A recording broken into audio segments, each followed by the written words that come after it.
like I said on Monday, which was yesterday, that a lot of them are in Akwetia. Yeah. For the MPP, I have seen Anabi, I've seen quite a number of them in Akwetia yesterday, and I was like, okay, it looks like it is becoming more heated, and it is more heated than we think it is. Because yesterday the Peace Council called both parties to a peace meeting, and guess what happened? The meeting did not hold. Yeah, they're busy. This is, and I was asking myself. Wait. I hope it's the question I'm about to ask. Right. Okay. All this while, we've been planning Akwetia how many months now? Peace Council say the day before, they think is the best time. The best, right. But I was asking, what does this mean? If both parties were invited, and then according to Nana B, he found it worrying, seeing the fact that the NDC decided to send branch executives or the executives in Akwetia to the Peace Council meeting instead of the more or less like the national executives. They went. So who represented them? The MPP. Yeah. So Nanabi was there, which is the national organizer, and it's understandable why he's Am there. I rolling my eyes? No, I'm not. So they expressed the worry about the fact that, well, it looks like the NDC is not ready to commit to peace in this election. Therefore, the NDC, the MPP is also saying that, well, they're also going to prepare themselves for Akwetia. But we've also seen the deployment of some over 5,000 men from the Ghana Police Service going there, showing armor, showing themselves. We also saw, as of last night, the EC was readying themselves exactly at 7 a.m. So it's a few minutes to 7. Voting would be opened in these polling centers in Akwetia. Some about 52,000 voters are expected to turn up at all 19 polling centers in the Akwetia constituency. Everybody is there. All eyes are on Akwetia. By 5 p.m. today, we would see some finality to Akwetia, just like we saw in Ablekuma North. A little after 7 or before 7 p.m., some declarations would be made, and then we get to see who exactly wins Akwetia. But then there's also the conversation of the Chief Justice, and in a couple of minutes we'll delve into it, get some expert views into that. So let's pretty much start off from the Chief Justice and get into our stories for this morning. My name is Augustine Adam Kobi to St. As President John Dramani Mahama, in accordance with Article 1469 of the 1992 Constitution, removed the Chief Justice, Her Ladyship Justice Gertrude Iraba Issa Basaki Tokonu, from office with immediate effect. Now, the decision follows the receipt of the report of the Committee of Inquiry established under Article 1466 of the Constitution to investigate a petition submitted by a Ghanaian citizen, Mr. Daniel Ofori, calling for the removal of the Chief Justice. After examining the petition, extensive evidence and testimonies, the committee concluded that all allegations of stated misconduct under Article 1461 has been successfully proven. It therefore recommended her removal from office. Now, per Article 1469 of the Constitution, the President is bound to act in accordance with the committee's findings and recommendations. Announcing the decision in a statement on Monday, September 1, 2025, the spokesperson to the President and the Minister for Government Communications, Felix Kwachofosu, says the removal of the Chief Justice is in accordance with law. And helping us understand the conversation with regards to the Chief Justice's removal or dismissal from office is Dr. Asante Otre. He's a senior political science lecturer at the University of Cape Coast and a political analyst. Doc, good morning, and thank you so much for your time this morning. Hello? Yes, Doc, I can hear you. Thank you so much for joining us this morning. Now, the removal of the Chief Justice from office, the news of her removal, how do you greet this news from the presidency? Are you surprised at this action taken by the president? I mean, if I say I'm surprised, then it's as if I've not been following. Sorry, let me say good morning to your viewers and to your good self. If I say I'm surprised, then it means that we have not been following and we've not been reading, the petition or what the petition contains. Right. I feel pity for the woman. Of course, she's a mother. And we do not have many opportunities for our women. And so when somebody rises to that particular opportunity, we need they are praiseworthy. Right. Unfortunately, a woman is equally a human being that is fallible like men. And so, from the beginning, you realize that most commentators, especially lawyers, found it difficult to fault President Mahama in terms of the procedures. And so people expressed that confidence in the president, especially following the law. Now, we shouldn't forget that Professor Azan had also written earlier to the president asking for her removal from office, especially by sending a petition to former President Akufo-Addo. In the view of the former president, the Attorney General, the Council of State, whatever, they said that, well, they could not establish any prima facie, and that the petition was frivolous and was vexatious. But when you read the content of that particular petition that was rubbished by the former president, you could see that the decision was merely political. It was merely political, and it was not backed by any law or common sense, to be frank with you. Right. So, fast forward, unfortunately, there is a change in government. Or fortunately or unfortunately, there's a change in government. And this time, it is not only one petition, 3 different petitions. Right. All alleging and demanding the removal of the Chief Justice. And so, the President, in consultation with the Council of State, they were able to establish a prima facie. A committee was established as per Article 146, 6, and thereabout. So, the procedures start. But you see, the unfortunate thing that happened in the case of the dismissed Chief Justice is that she allowed herself to be manipulated. She was given false confidence by the NPP, thinking that by creating a murkiness of the situation, there will be that civil society, groundswell civil society attack on the president and his government. And so you could see that from the word go, the thing had turned into a partisan football. Right. When you do that, I don't think that the end will be good. So, listen, for example, when the petition was sent, even agents of government that were close to the president did not have access to the petition. Now, it comes out after it has been stated. All this while, nobody knew. Then the Chief Justice, dismissed Chief Justice, writes to the president, demanding to have a copy of the petitions against it so that he can appropriately respond. That she requested from the president, in his magnanimity, gave, I think, 10 or 12 days, 10 days or so, to take a time and go through. Now, it was when this document got to the dismissed Chief Justice, that was when the content of this began coming out.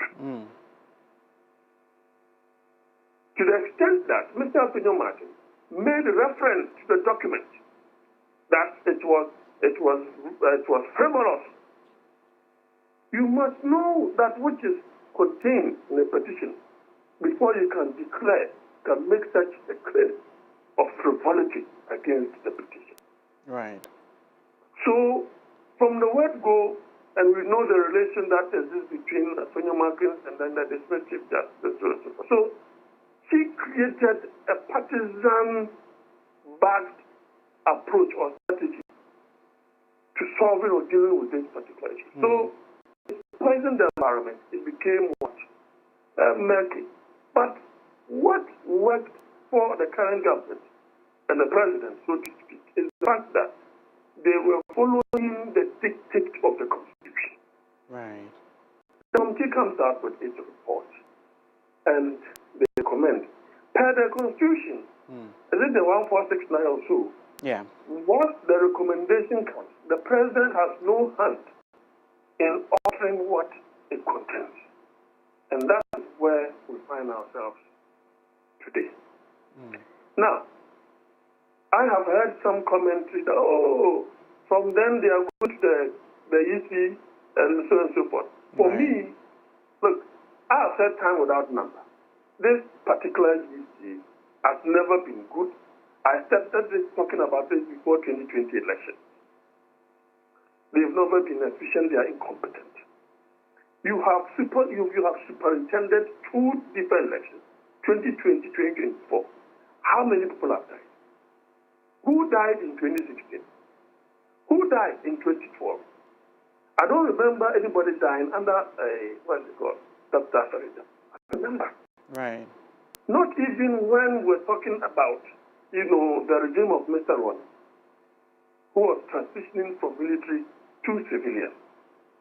So, and other infractions, if you go to Imani Ghana, they will give you that information. Imani Africa or Imani Ghana.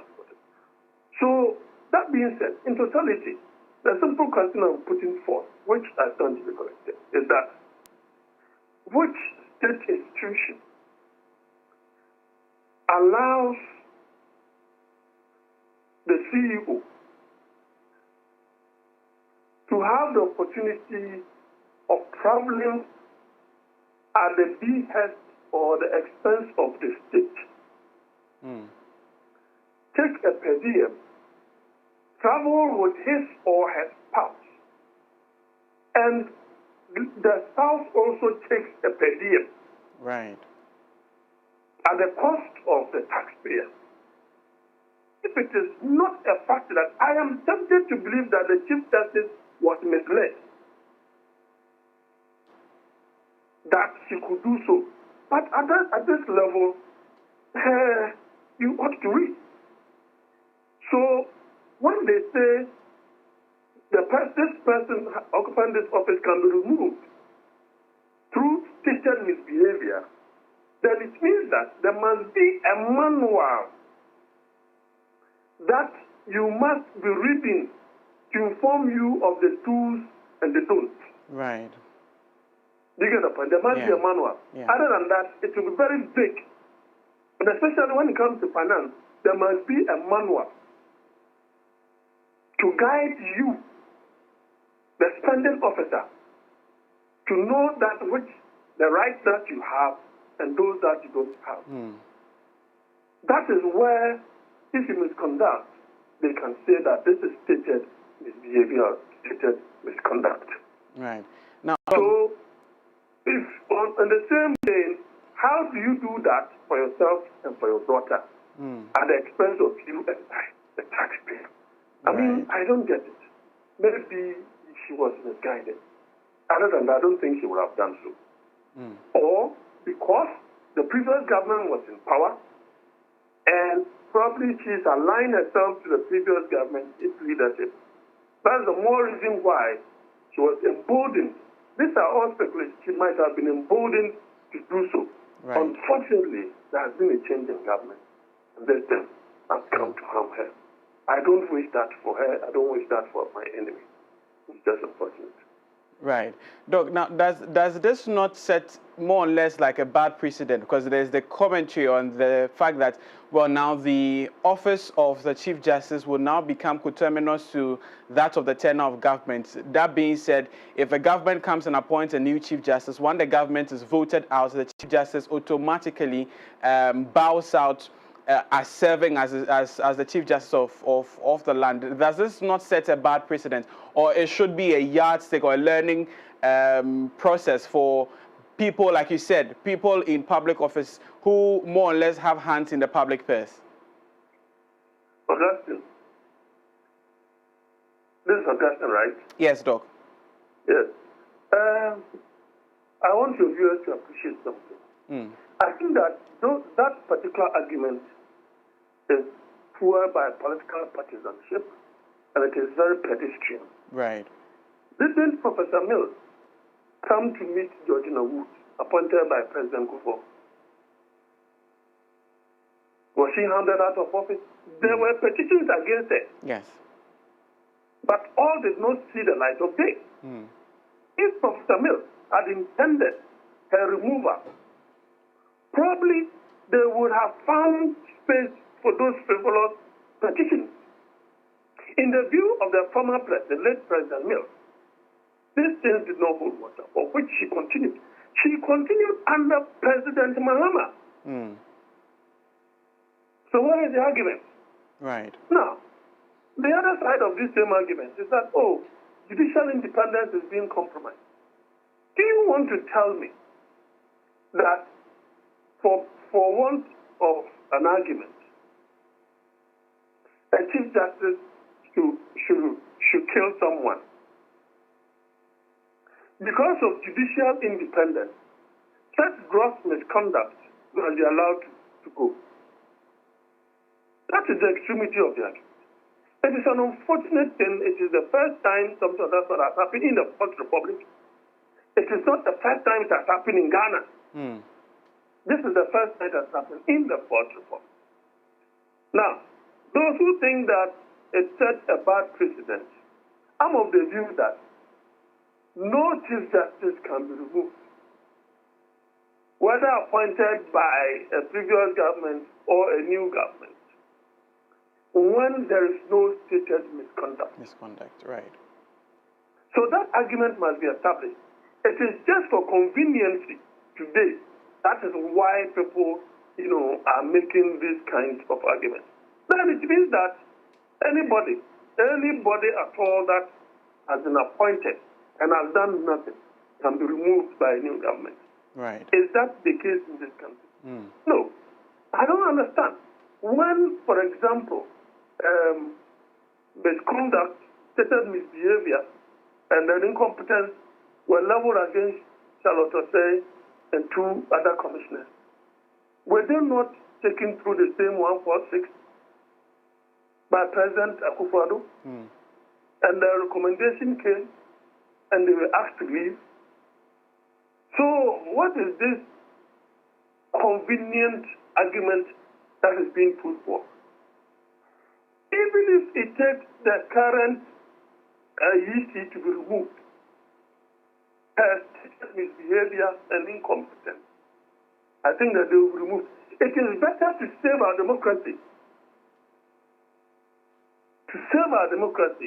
than to allow a few people to bring down our democracy. Look, this 2024 election, this delayed coalition would have plunged this country into chaos. Which people delayed the coalition?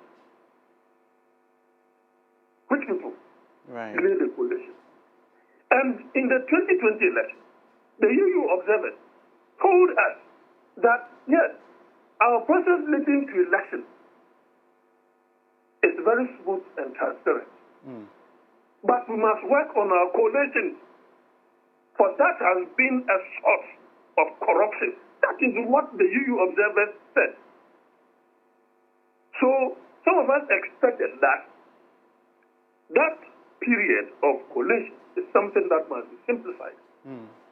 That is, so that we have smooth.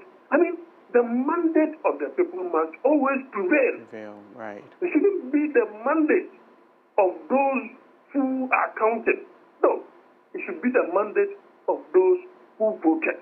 Right. Doc, thank you so much for your time this morning. We know you have a very busy schedule today, but we'll try and connect with you more, especially as we explore this conversation and conversations build up. But Doc, thank you so much for your time this morning here on the show. That was Dr.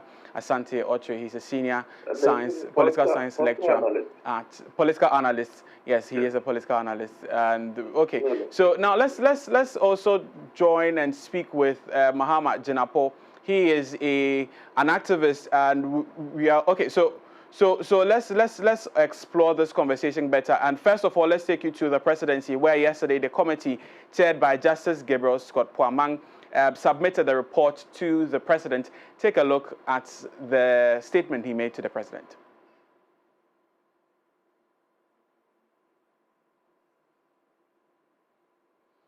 Well, while we wait for that particular video to be played where Justice Scott Puamang visited the presidency yesterday, this statement was released. Well, this is the more or less like the report submitted to the presidency and was served to the Chief Justice, Her Ladyship, or the former Chief Justice. Now we are urged to say the former Chief Justice, Gertrude Tokonu, from office. And this is said to have been leaked into the public. And it says notification of removal from office. Her Ladyship Justice Gertrude Iraba Isaba Saki Tokonu, Chief Justice of the Republic of Ghana. Pursuant to Article 146 of the 1992 Constitution of the Republic of Ghana, a petition dated 17th March 2025 was presented to His Excellency the President by Mr. Daniel Ofori. Now, this is one of the three petitioners who petitioned the President on the 17th of March. You remember that as at March early this year, a number of petitions were submitted to the Presidency. Amongst them was that of Mr. Daniel Ofori, seeking the removal of the Chief Justice on grounds of misconduct and stated misbehavior. Now, so these two, the first two paragraphs are talking about the facts or the circumstances giving the formation of the committee, and then outlines the four individuals who constituted the committee in accordance with the law.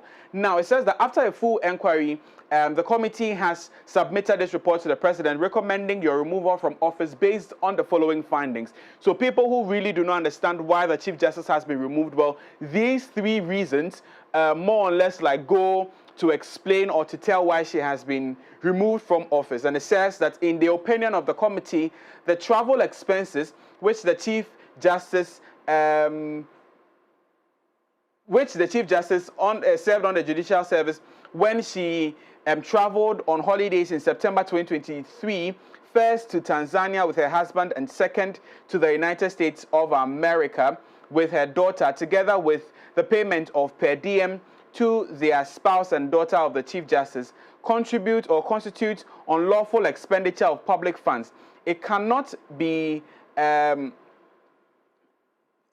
cannot be proven in the law or policy. These acts constitute avoidable and reckless depletion of public funds. Now, it goes on to say that the committee states without fear or favor that the Chief Justice unfortunately breached the provision of Article 296A and B of the Constitution, the 1992 Constitution, in the way and manner that she transferred Mr. Biney, her conduct.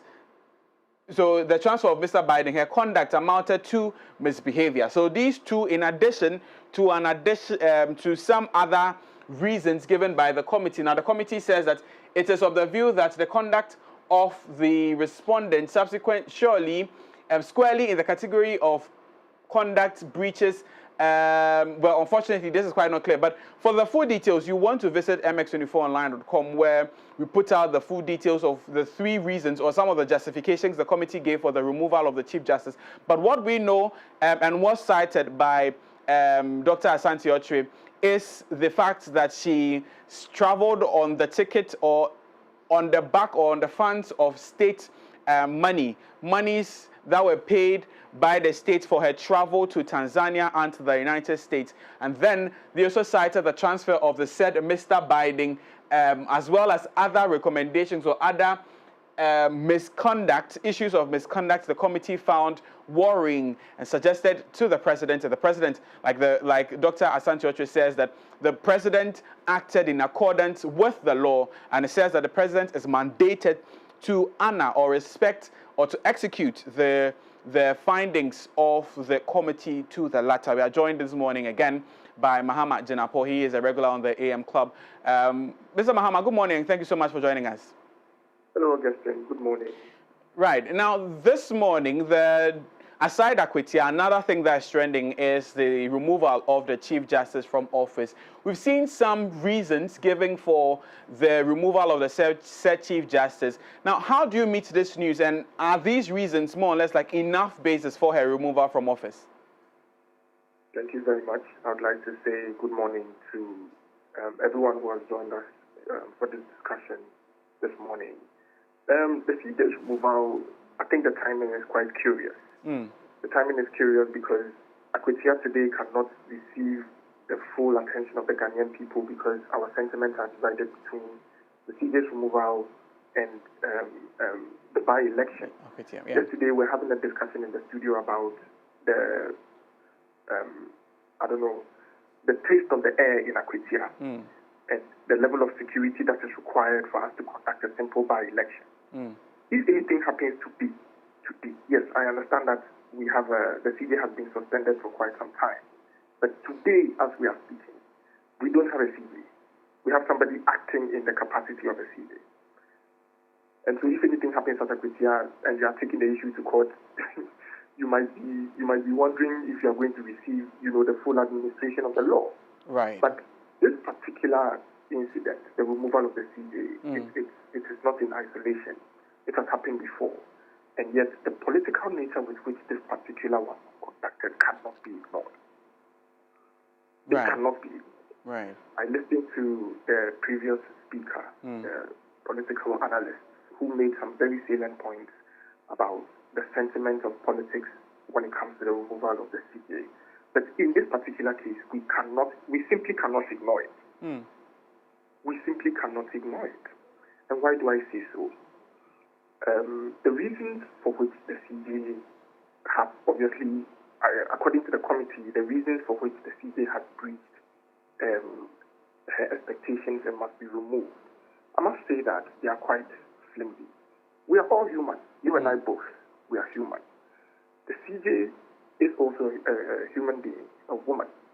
Today, if you have a child or a husband, a daughter, a son, and you are given some public office which requires you to constantly travel, which requires you to turn your attention away from your family, the thought certainly will occur to you to at least bring them along so that they understand the nature of your work. Right. This is not something that is so flagrant to the point where you can say that the CJ can no longer perform her duties and she's no longer fair and she's no longer standing in the interest of the Ghanaian administration of law simply because she brought her daughter along with her. The exercise of discretionary powers in Article 296 say that they must be fair, it must not be indiscriminate, and so on and so forth. I'm not a lawyer yet, so I will not go into what the nitty-gritties of what the law are saying. But I must say that it is a thought that will occur to any Ghanaian, right, to say that, I've become very busy because of the nature of my work. I have become very torn away from my family. But it will occur to you to say, look, why don't you come along with me and see how my work is? At least you understand, by coming along with me, you will understand the nature of my job. And you will not be so offended when I say that. I have to... Mr. Mama, I'm going to have to hold you right there. I would have allowed this to go through, but I want to hold you right there. It is you indeed, you're very right when you say that the thought might occur to any Ghanaian, but at the expense of the taxpayer, at the expense of the office that you hold. Indeed, the thought might have occurred to her, but just going through with it has cost her seat. Do you not think that as public officials or people sitting in public positions, we should begin to think in those lines where we're thinking that, listen, indeed, I would love to do this, but I'm not in the position. I cannot touch the coffers of the Ghanaian people. Of government. Exactly. So I don't think it's something we want to begin to condone. To her daughter, the per diem that was paid to her daughter and her husband are not, we have not received the full amount of those per diems. We don't know if they are capricious. Yes, we understand that these are not government. Even if it is one Ghana cedis, my brother. Even if it is one Ghana cedis. It is not a precedence I think we should encourage. Yes, okay, fine. Let's agree with your sentiment. It is not something we want to encourage. Ghanaian public officials should not spend the public purse or should not expend the public purse like their own personal savings. But I still want to believe that something more severe would convince us Ghanaians that, yes, this is unfair, this is unjust, this is unreasonable, and so for that reason she should be removed from her office. But the second point, and I'm sorry I'm cutting you, but the second point on transferring an individual without proper procedure is not good enough reason. I'm with, and I said this on air before this entire situation escalated to this, that if we set the precedence that any president can remove a chief justice, I think it's a precedence that we might have to pay for maybe through our eyes and noses at some point, because it is not one that we can continuously encourage. So if the president comes and thinks that there are petitions, there were petitions against Georgina Wood, but she wasn't removed. And so I'm just saying that it wasn't a precedent I would encourage. Then there was the bit where she's a woman. May I land? Yes, please go ahead. Please. And I'm going to allow you to make your point. And then there is the bit where she's a woman. And I would have absolutely loved for a woman to occupy that position for as long as she could have, or end her tenure, so that at least young girls that are coming would know that that position is also for a woman, so that they can follow. I would totally encourage that. But then there's a bigger picture of corruption. There's a bigger picture of misconduct in a position like that. And we've always said that if you are going to occupy a government position, merit it. The CJ's removal, like I said in the beginning of my submission, has been clad in political colors to the point where we can no longer ignore the political sentiment when we are discussing this issue. Anybody who is to become CJ today will immediately be required to perform that duty at such a high standard that it becomes humanly impossible. We will be sitting down and checking to see, so has she spent 1 CD on fuel that she was not supposed to spend? Has she spent 2 CDs on this that she was not supposed to spend? And we will look for reasons and find them and stand on those reasons to say we are removing the CJ. We have to understand that the judiciary is supposed to function independently from the interference of any other arm of government. Any other arm of government. Is that clear? The executive in this matter has said that, they have behaved like a conveyor belt just like the previous administration has. And all they have done is a lawful procedure to try and remove the CJ. Yes, true. But any other person who is sitting down and watching these proceedings will be praying to God that, look, I hope I'm not considered to become CJ at any point in time. Because then the standard of performance of that office becomes so high. It should. It is also quite curious. It is also quite curious to me that the previous CJ was removed by the NPP government. We appointed a new CJ. That CJ has also been removed by this government. Who is the next CJ going to be? And how long do they have to spend in office? Because immediately the government changes hands, and we all know that is inevitable. Immediately government changes hands, they will also sit down. They will also take a magnifying glass, and they will be looking at every single action of the CJ. Right. This makes it impossible for you to even perform your duties and functions as CJ. Because then you understand that everything I do must adhere to every manual. As it should, Mama. As it should. Constitutional requirement. I cannot breach a single one. Not one. I cannot breach a single one. But we are all human beings. This woman, and look, she didn't run away from the proceedings. When the petitions came, she was here. She made her case. She said, no, look into the matter properly. I have not done anything wrong. Look into the matter, and you will find out that, yes, these allegations against me are simply capricious. They were brought against me, they were leveled against me simply to remove me from my position as CJ. She didn't run away. She was always here. And so if we are removing her from the position of CJ because she brought her daughter and her husband along with her on a trip, honestly, for me, it tastes bad in my mouth. Okay. Right. It tastes extremely bad in my mouth. I think our sentiments are quite clear. Indeed, I'm a mother, and if I was in position, I would want to travel with my son. But the fact is that what does the law say about that? What is the constitutional provision for people who are with children to be able to? Because again, it is not the responsibility of the state to take care of your family. It is not their responsibility. Right. Their responsibility is to pay you well enough to be able to take care of your family. So I don't see where we have a problem. But then again, like you rightly said, you are thinking it tastes bad in your mouth, so you have to say it the way you believe it should. Yes, of course, I have to. Right. But I honestly do believe that the timing is very curious. We should not turn our attention away from the ongoings of Akwatia today. Right. We should make sure that we are very well informed about everything that is happening in Akwetia. We should pay full attention to Akwetia. We should forget about the CJ's matter for now. Yes, it tastes bad and all, but what can we do? The law is the law. And the procedure was actually lawful, right? The president constituted a committee, the committee has submitted their report, and we all know what the Constitution requires the president to do in the face of those recommendations. So the law is the law. Right. The law is the law. Thank you very much. Well, thank you so much for joining us this morning, and we hope to connect with you more, especially in coming days, and also in coming hours as Akwetia.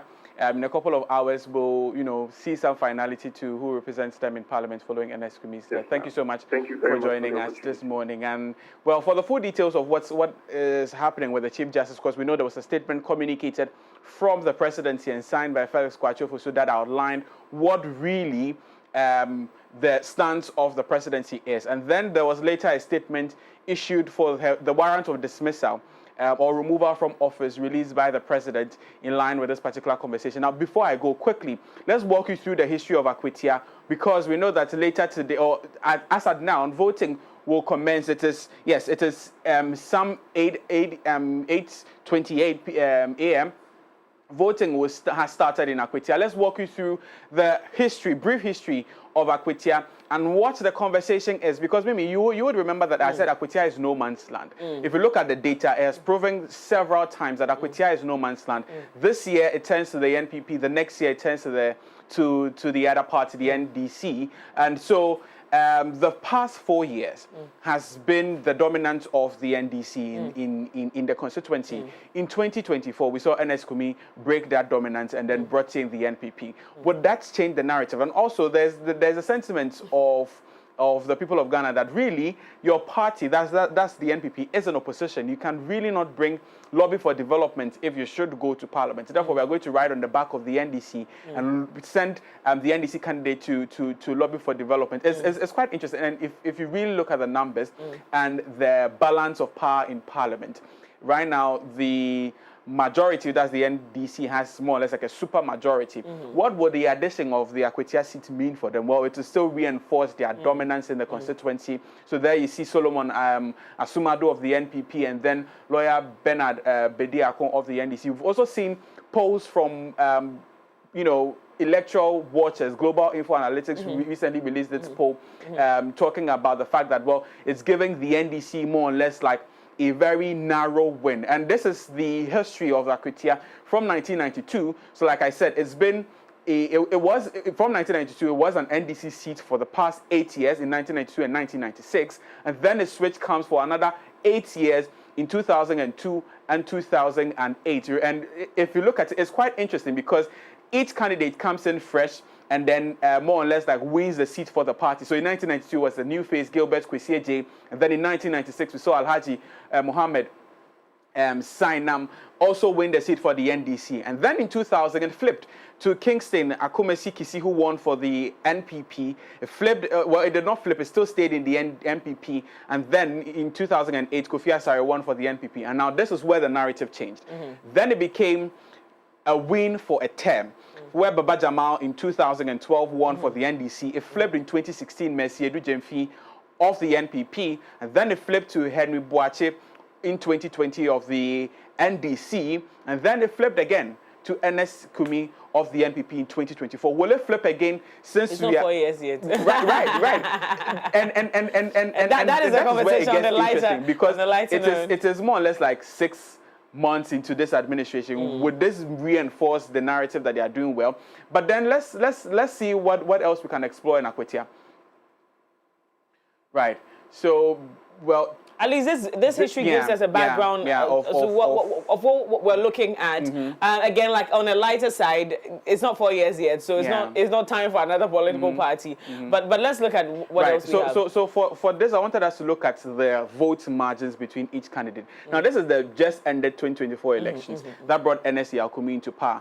The NDC polled 19,889 and then 118,742. Now we know that this was contested and then later saw the NPP win this seat. So we would have to correct and update these numbers. But we later saw the NPP win with some margin. But then it was a very slim margin, about a 10% vote difference between both candidates, the NPP and the NDC. But if you look at the past precedents too, Akwetia has been a highly contested area between the NPP and the NDC, a little to 5% vote margin. But then according to Musa Dankwa's Global Info Analytic report, it pitched the NDC at some 51% and then the NPP at some 49%. It's also showing that's kind of very narrow win for the NPP, for the NDC.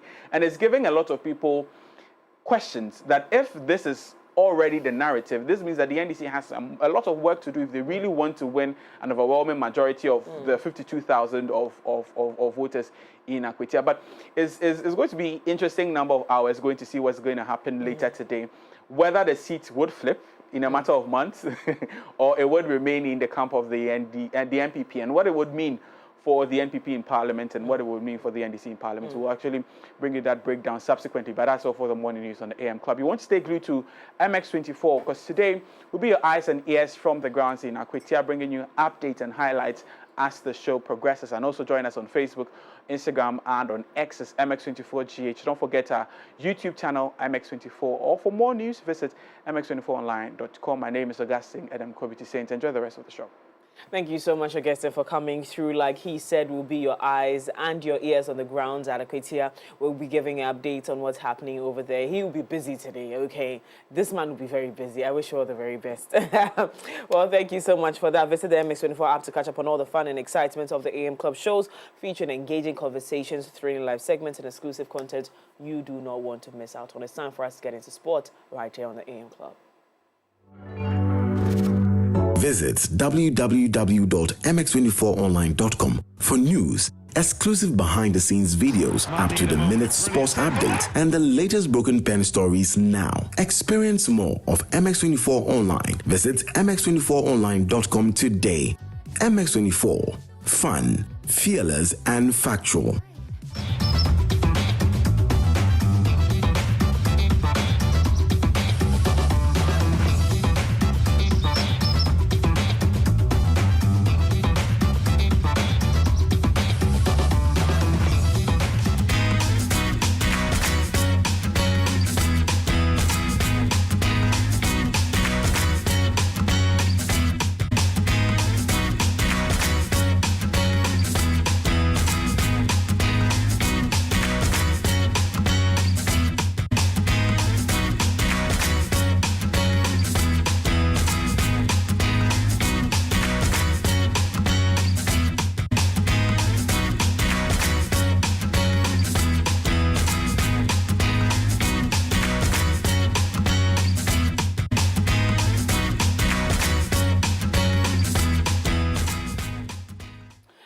Now you're also here on the AM Club. You're welcome back. My name is Miriam Uduak-Mensah. We're getting to sports right here on the AM Club. Ghana Black Stars will travel to N'Djamena for the 2026 FIFA World Cup qualifier against Chad today, September 2nd. The team led by Otto Addo has been training in Accra for the crucial match. The Black Stars need a win to strengthen their Group 1 position, having won 5 matches and lost 1 in 6 matches.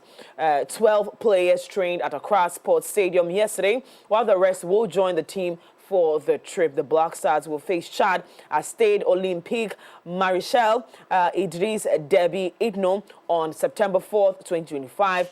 They will position, they're well positioned for a 5th World Cup appearance.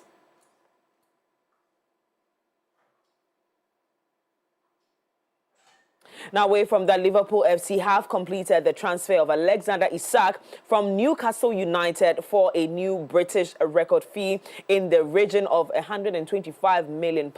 Isak joins the Premier League champions as their new number 9 on a long-term contract, which he signed on a deadline day after successfully passing a medical.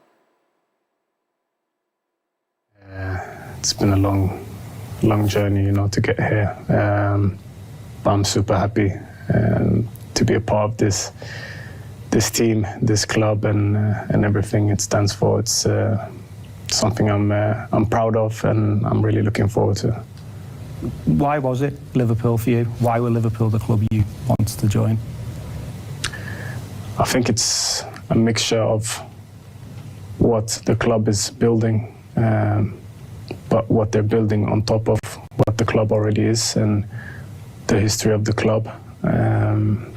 So I think just me getting the chance to be a part of this, and I want to create history. I want to win trophies, and that's ultimately the biggest motivation for me. And I feel like this is a perfect place for me to grow even further and to take my game and to the next level and help the team as well. Finally, they have been waiting for this moment. What would you say to Liverpool fans watching this interview? Just that I'm so happy that I'm finally.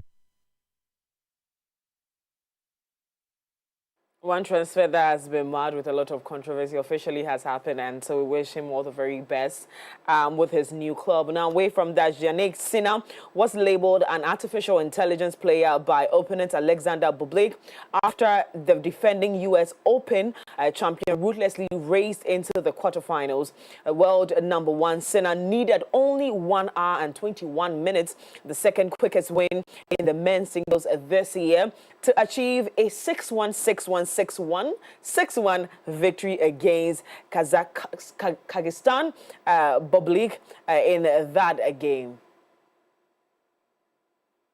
Yannick, you can only beat what's in front of you, but do you think the 23,000 fans deserve better from Alexander Bublik out there? 13 double faults, didn't look interesting sometimes, and 2 underarm serves at one of the double faults. Yeah, it's I don't know, it's I just try, from my side, so from my point of view, to make the best, what I can, in that day. Sometimes, we have some days off, where certain things doesn't work. Some players, they have, some problems behind the scenes. You never know. It's at the end of the day, we try to make the sport as interesting as possible. At times I felt like today I was playing some great tennis, and I managed to break him very early, which then it's gave me then the confidence to serve a little bit better and play from the back of the court a bit better. But it was a fast match, but in the same time, from my point of view, it's good, Obviously, people come here to see some great tennis matches, some great battles, and not always that's the case. And but yeah, I don't know what he said. I don't know if he was in here, but I can just judge from my point of view and how I managed to play, and it was a good performance from my side. Yeah, Brian. Well, that's it for sports right here on the AM Club. Congratulations to him right there. Now visit the MX24 app to catch up on all the fun and excitements of the AM Club shows, featuring engaging conversations, thrilling live segments, and exclusive content you do not want to miss out on. Of course, catch up with all the fun and excitements of the breaking news stories, sports, and business insights on mx24online.com. It's now time for us to get into the world of showbiz and entertainment right here on the AM Club. Visit www.mx24online.com for news, exclusive behind-the-scenes videos, up-to-the-minute sports updates, and the latest broken pen stories now. Experience more of MX24 Online. Visit mx24online.com today. MX24. Fun, fearless, and factual.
morning, Ghana. You're welcome to Entertainment News Segments right here on the AM Club Coffee Daily. My name is Daphne Flashley, and guess what? Every time you see me, I get to give you everything entertainment in GH, in Africa, and beyond. So stay tuned, relax, and let's get into this. Good morning, Mimi. Hey, there's a special place at the gate of hell you not enter, right at the gate. At the gate. For you. No. A special shed for you. That ain't happening. How you doing? I'm very well, thank you. How are you? I'm very well, I'm thank glad, you. You I'm look glad. very beautiful. You look very beautiful as well. Every beautiful. single time you always look beautiful. Why do you look so good in bulb? I never thought that for you. By the special grace. Of course. Of course. What's in the world of entertainment? Well, let's quickly get into it. It's a sad news. Yesterday, we heard the unfortunate passing of popular Ghanaian TikToker. Yeah. And guess what? It's actually worldwide. People magazine have posted it. We have Time magazine too that have posted it. This should let you know that I actually thought that it was just here that he was doing, his things. But who knew that his videos of his sickness and everything went around and was, spreading awareness on leukemia and all of that. And so, yeah. Well, I was telling the guys yesterday that it's sad to say this, but I kind of mentally prepared myself for a day like this. Because our first encounter, he talked about his illness, and then I Googled it, and I tried to look into the sickness, and so I realized that it would only take the grace of God for this boy to live longer. And I think all of us prepared for this. So you don't see me so like I wish he lived a little longer. Only those who are around him knew the pain he goes through every single time. And he said things that I cannot repeat on air. But I thank God that he lived a full life. He lived a life that was very, very full. He made sure to make every day a great day for himself. Yes. He did not wait for anyone to come and make it a great day for himself. Days when he was in pain, he would ask for help, not like financially, but I need someone to be here with me. He lived a full life. Yeah. I'm happy for him, and I know that like himself, he's always believed that there's nothing beyond this life. I pray that that's what it is for him. But if there's anything beyond this life, I pray that it continues to be a full life for him. Yeah. I pray for peace and rest, because he's been through a lot. It is not a joke. No, what this boy has been through, I think low-key, I'm at peace. I am at peace. Yeah. I am at peace. And I know a lot of people are. Unfortunately, his mom went before him. And so they're meeting there to continue their fun life, I believe. Yeah, so rest in peace to him. Now, Ghanaian TikToker Osanju, whose real name was Elvis Frimpong, has passed away after a long battle with leukemia, a type of blood cancer. He died on August 31st, 2025 at Confanoche Teaching Hospital, just hours after watching a football match between Barcelona and Rayo Vallecano, if that's how I pronounce it. But Osanju, who had amassed over 1.1 million followers on TikTok, was known for his comedic skits and viral videos, including one that humorously revolved around Samsung products. Despite his health struggles, he remained active on social media, spreading awareness on leukemia and often sharing his experiences with leukemia and how it has affected his life. Now, his passing has sparked an outpouring of tributes and condolences from fans and fellow content creators all around the world who remembers him for his humor, creativity, and resilience. So, as Mimi says, rest in peace, and we know that he's at rest. We know that he's at rest. Yeah. Indeed. Well, moving away from that, let's take a look at some updates from Rapperholic. So it's September. Rapperholic is hey. And that woo is what? I'm trying to do. I'm trying to make a sound. The sound is in my head.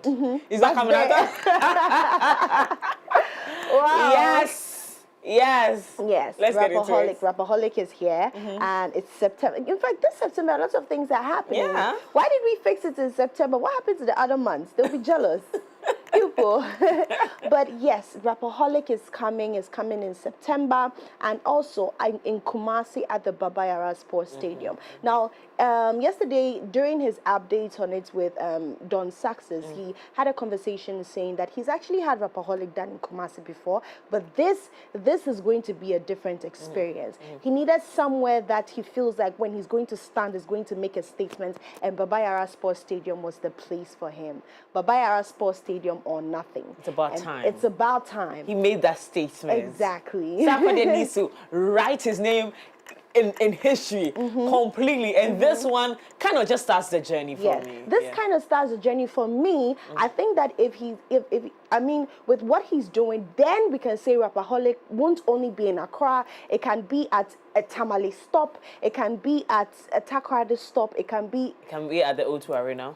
O2 Arena. Yes, girl. Yes. Thank you.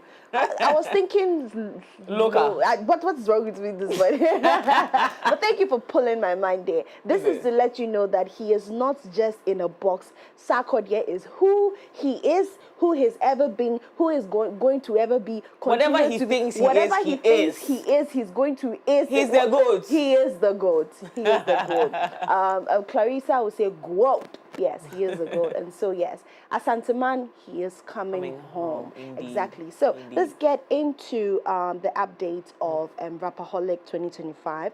That is going to be happening at the Baba Yara Sports Stadium. And guess what? MX24, we are going to be there live and colored. Mimi, are you going to be on the front row, side row? You know I'm going to be. Where? You know I'm going to be. Where? I'll show you. Wanna know? I'll show you. Wanna know? When you come and I'm on stage. Do you want? Well, let's get into it. Ghanaian rapper Sarkodie has announced his annual Rapaholic concert, and it will take place at the Baba Yara Sports Stadium in Kumasi. Now, in a recent interview with Don Success on Instagram Live, Sarkodie shared his excitement about returning to his fans in Kumasi for another electrifying performance. Now, the concert promises to be an unforgettable night of music and energy, featuring Sarkodie alongside with other top Ghanaian artists, with past editions showcasing notable performances from artists like Shatawale, Samini, and Stonebwoy. Fans are eagerly anticipating this year's events. Let's take a look at the video.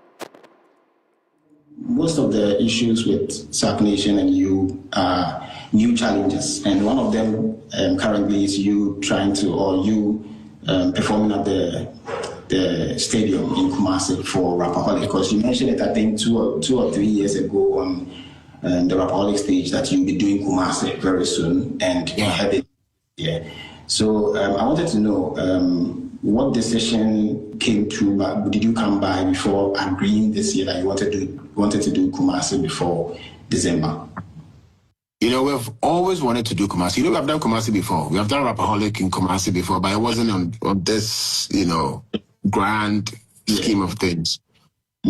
So we've always wanted to do it, and we targeted a place where we could actually do the setup that we want. And when we scout the venues in Kumasi, when we settled on the stadium, the whole team were like, okay, this makes sense.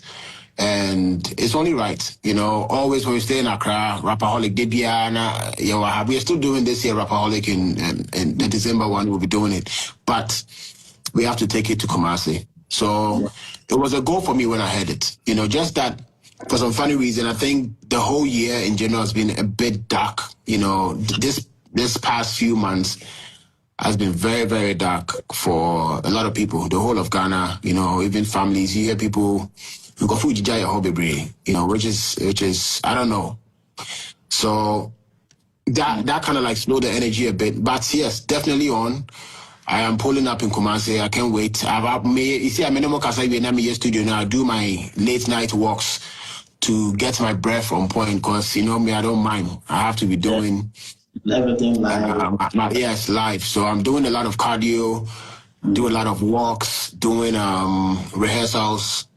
So I'm seriously like ready for 27th of September. And if you can put out the link, if people don't have it, if you have the link, you can pin it down there. You can go to www.rapaholic.com and just get your. there you have it. As he said, you can go to www.rapaholic.com to get more information about Rapaholic. But before I move on to the next story, Mimi, tell me, what's your ultimate favorite Sarkodie song? Oh, the one with Obrafo. Is it that one? No, that one, the first one. And then I have actually recently enjoyed a couple of his songs, but definitely back in the days, the ones with Ifya. The ones with Ifya. Yes. Sarkodie caught my heart and then left it. He caught my heart in the beginning and then left it. So we're building that back. And so definitely the one with Obrafo and a few other ones that he spoke a lot of wisdom in. I think he's a deep rapper and very, very, very, very, very disrespectful sometimes. He would say, or the first one, no, I can't. Yeah. Well, ladies and gentlemen, as I said earlier, Rapaholic is coming 24 is going to be there, coming to you on your screen. So if you're not there, don't worry, not to worry. We'll definitely bring you highlights. But we're moving away from that, and Dangote Group has responded to the untimely passing of Big Brother Niger's sister, Sheena. I just had a shock in my head. Right, what happened? I just felt you like... Yeah, I don't know. You don't want to hear it. Maybe my body is reacting. Like, you know how you're angry. You don't want to show it on your face, but your face gives you away. I think my body is beginning to misbehave. So, let's... why am I pissed? Like... Let me read the story for you. Anyway. Sure. So we're deeply saddened by the passing of Ruth Otabo, who was injured in the recent road accident involving one of our trucks in Auchi, Edo State. On behalf of the entire Dangote Group, we extend our heartfelt condolences to her family, friends, and loved ones at this difficult time. Since the accident, our officials and insurance partners have been by her side, covering all financial and medical costs and supporting her family. Arrangements had been made for her to be flown to India for advanced treatment, pending medical clearance from her doctor. Sadly, despite these efforts and Ruth's brave fight to live, we lost her today.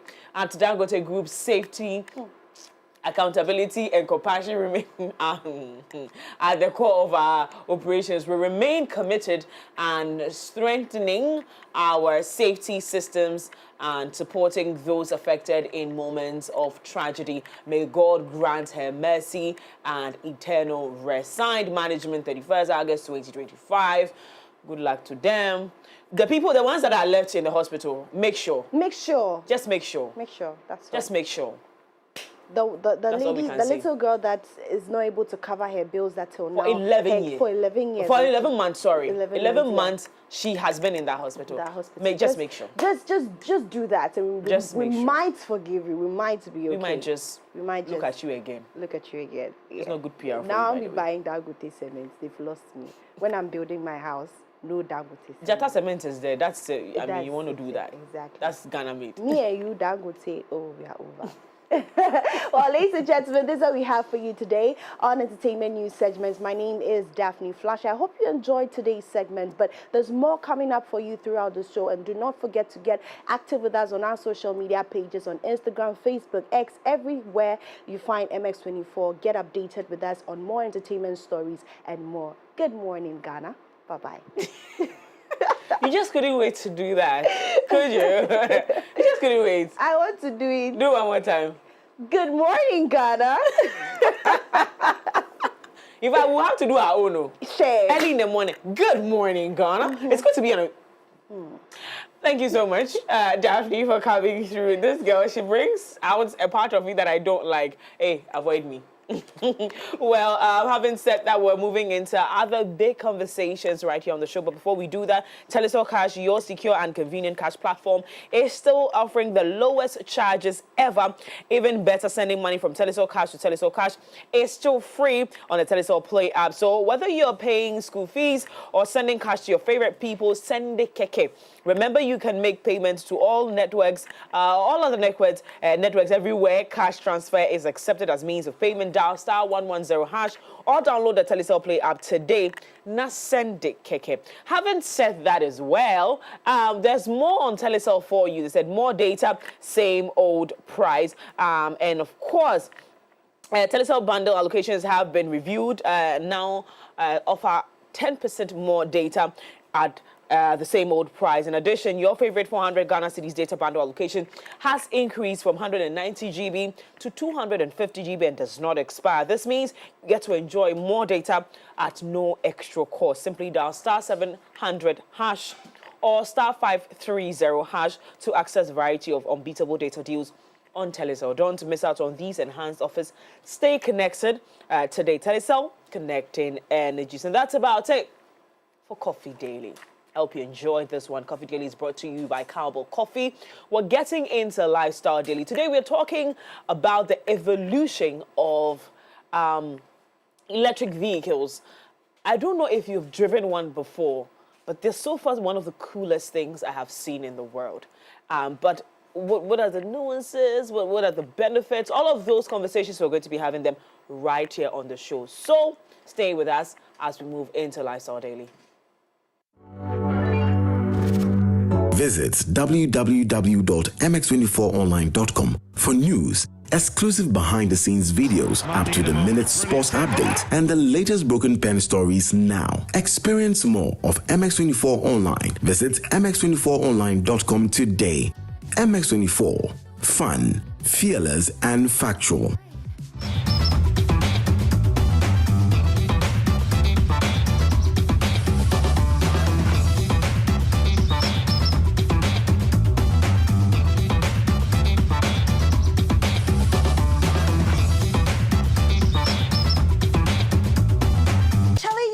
A box of empty Cowbell coffee sachets. Babe, those are Cowbell coffee promo sachets. Oh, for the Cowbell coffee with you every moment promo. I could win that new MacBook I've always wanted.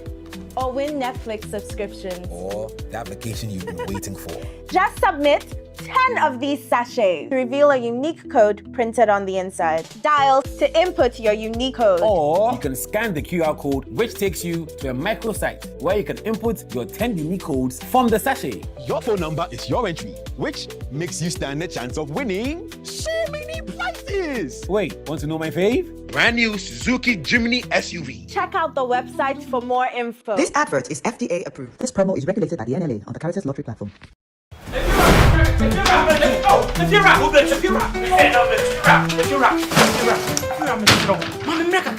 Rent back with the Pia Upa.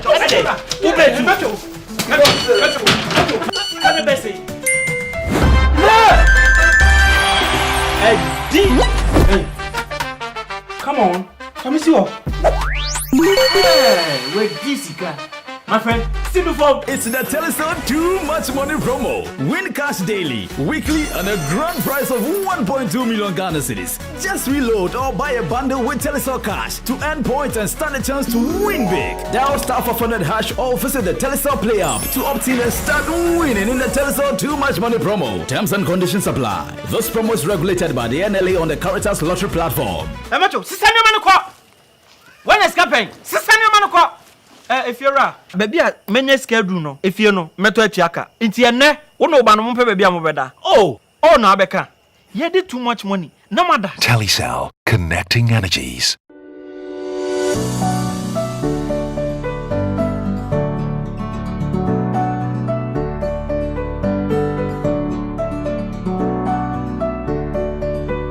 Wow, this will taste so good.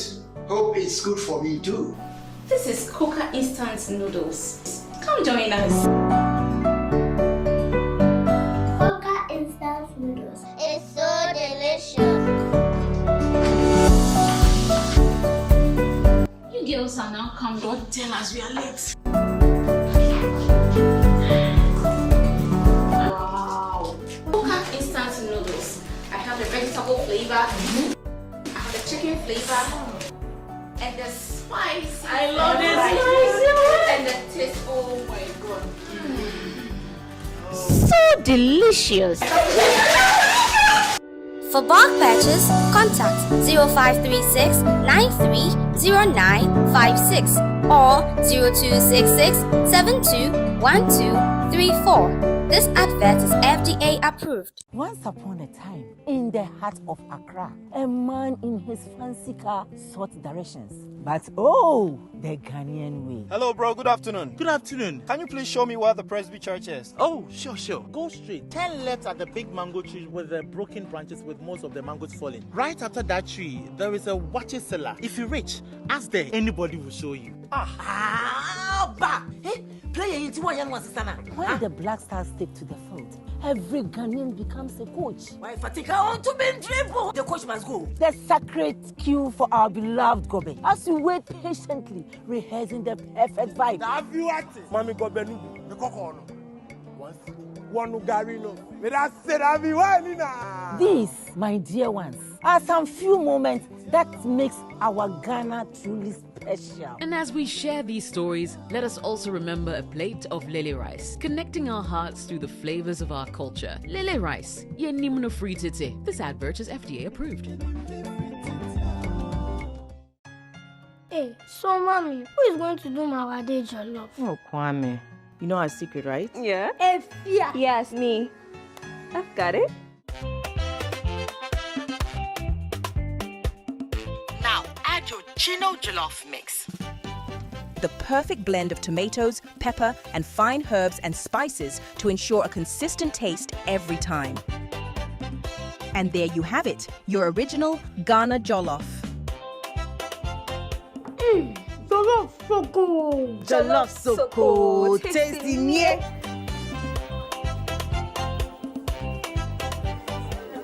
What is going on here?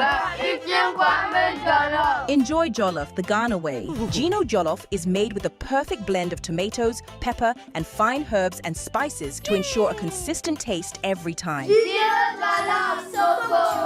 This advert is FDA approved. Hi, my name is Ruki. I'm a TV host and a self-styled chef.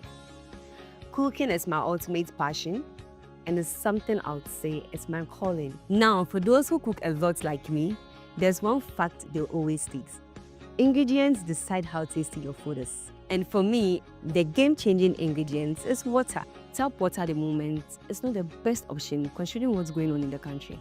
Also, such as water can taste weird and produce too much waste, so it's a no-no for me. My number one choice for cooking is Jibu water. Cooking with Jibu water enhances the flavor of your food. And it's not just that. Unlike other brands where you have to pour it from a heavy bottle, the 20-liter dispenser bottle comes with a tap that makes things so easy. So you see how simple it is with Jibu? Cooking with Jibu gives you big flavors and great taste without all the stress. Remember to cook with Jibu. Jibu, transforming opportunity to thrive.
From the heart of West Africa, a new wave of talent is rising. This is the Model International 2025, a platform where beauty meets purpose, where confidence meets character, and models are made, not just discovered. Watch contestants from across West Africa compete, learn, and grow through weeks of intense training, industry tasks, and high-fashion runway shows. It's not just about the work, it's about the presence, the vision, the story behind the face. From photo shoots to styling challenges, cultural showcases of bold runway moments. This is where the next generation of African models take center stage. Fashion, Power transformation. Dial *920*248#. Select option 4 and follow the prompt to purchase a registration form for a cool 100 Ghana cedis only. Or visit www.themodelinternational.com to purchase a form. For more inquiries, call or WhatsApp 0508-906-222. The Model International 2025. Be that model. Are you ready? Are you ready? Are you ready? The legend. KNIILANTE. It's a decision. That love me. Amazing. On the show, I am John Shemaine.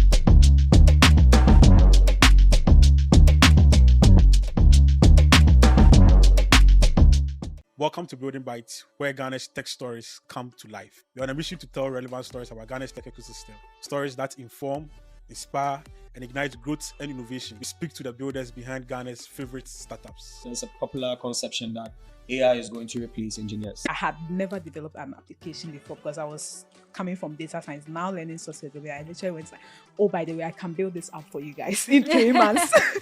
We are not just a podcast, we are a platform, a community, and a catalyst for growth. The market is very saturated. Everyone is a fintech now. Yeah. Even a photocopy center in Pillar 2, they say they are fintech. Yeah. We've served close to 8 million customers since we launched. Almost all the products that you see on the MTN's More Money menu are ours in terms of credit. We are maturing, but we need to fix that. Then we can say we have a matured edtech ecosystem. This is Building Bites. Plug in, level up, let's build.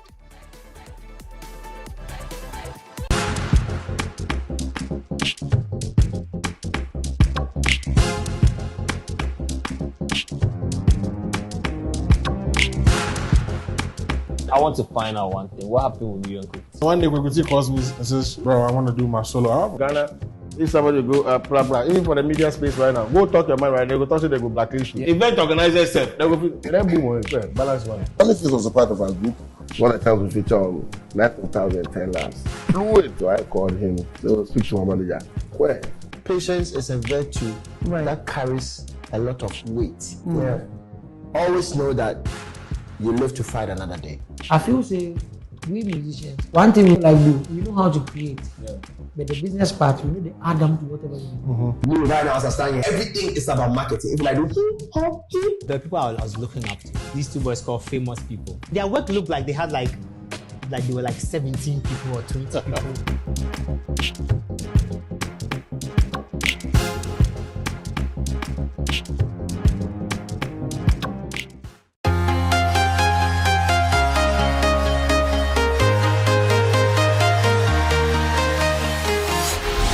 Into the virtual world with us, where our passion for gaming will produce unparalleled content like you've never seen before. You're welcome to the VGA Esports Show, where we'll be producing top-level esports action and the gaming stories from all around the world. I'm walking alone, the streets are empty. The only thing I can see is my own silhouette. This is what we want, because without media, people can't hear. And VGA's approach in creating the content, how they put the graphics together, it's much more appealing. And as I said again and again and again, they have documented our space in video, in graphics, in sounds as well.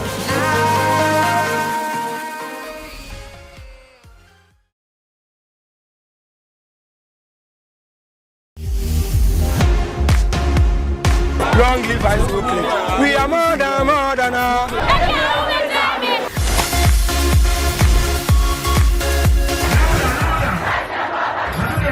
Watching me live on High School Click. Don't go nowhere. Silly.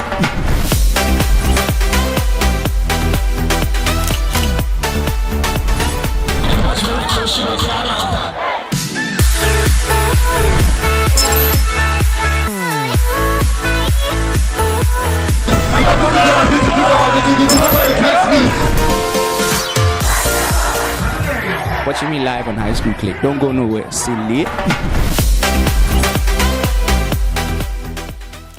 Welcome to a brand new season of VIP Access. That's what we're talking about. VIP Access Podcast is back in 2024 with a brand new season. It's bigger and badder. From Australia, Nigeria, South Africa, Uganda, Rwanda, and Kenya, Season 4 of VIP Access Podcast will once again present you with a cross-section of Africa's brightest music stars and industry gurus, sharing with you tips and tricks to making it in the game. VIP Access will also highlight East Africa's rising artists in hip-hop, Afro house, classical music, Afro-pop, and jazz music genres. Brace yourself for an exciting new season that will spotlight the expansion of African music while exploring the role of women in the music industry. We are watching superheroes and we sometimes we don't even see it in ourselves. VIP Access Season 4 is proudly supported by the Australian High Commission.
Well, you're welcome back to the AM Club right here on MX24. My name is Miriam Egyin-Mensah. We're getting into the big conversation for this morning. My guests are already seated.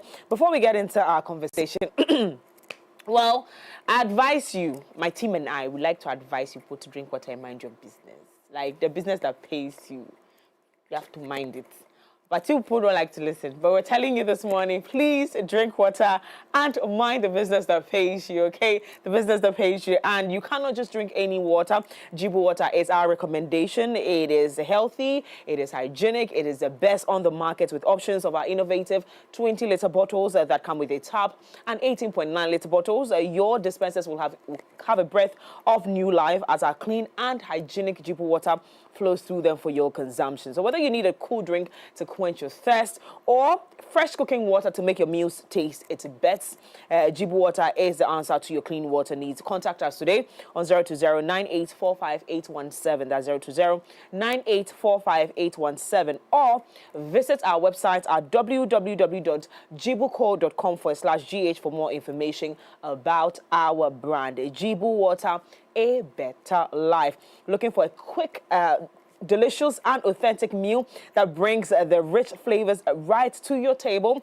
Well, try Coca Oriental instant noodles. Unlike other instant noodles, Coca noodles are air-dried, not deep fried, offering you a healthier, flavorful choice. Coca Oriental noodles are available in both sachet and convenient 70-gram cups with a seasoned sachet. Now, for your tasty 70-gram cups, simply add hot water and the season cover for 2 minutes, then stir and enjoy. Whether you prefer original chicken, spicy stir-fried, or original vegetable, Coca has something for everyone. Perfect for busy lifestyles like yours, students and or anyone who loves a great taste with convenience. Grab your pack of Coca Oriental instant noodles today and experience the perfect blend of quality, flavor, and heritage. For bulk purchase, call us on 053-6930956 or 0266721234.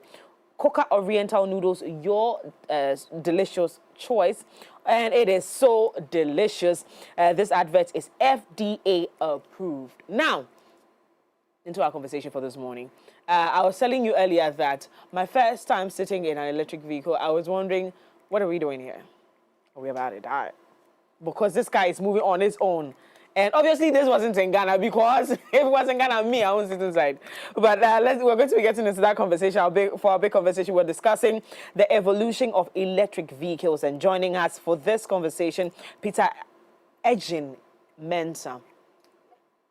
Is that, I did pronounce that well? Okay, right. Founder and Chief Operating Officer, iJANU Limited, right? And Sheena Biney, General Manager at WopeCar, my personal person.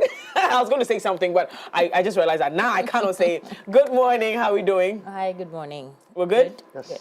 Awesome. Electric vehicles. It is something that we're looking. It looked far-fetched at the time when the conversation was being had, and so we're saying that, listen, it might come to Ghana, but maybe 2050. But it's here, and I think it's one of those very common ones on the streets now. You see small cars that are electric vehicles. People are using the hybrid now, also in Ghana. But let's talk about how Ghanaians have embraced this conversation of owning electric vehicles. Let's start with you. What is the current statistics on who is using electric vehicles? What is the condition? Are people like excited to have them? I think that the market is embracing it well, and that's in partly due to some of the early work that was done by the Energy Commission, in terms of just laying the foundation, educating people on some of the benefits of making a transition. There was I think a department within the commission headed by Doris Agbeveth. They did amazing work in terms of truly laying the foundation and educating people, both on the vehicle side and on the charging side. But people are embracing it. People see the benefits.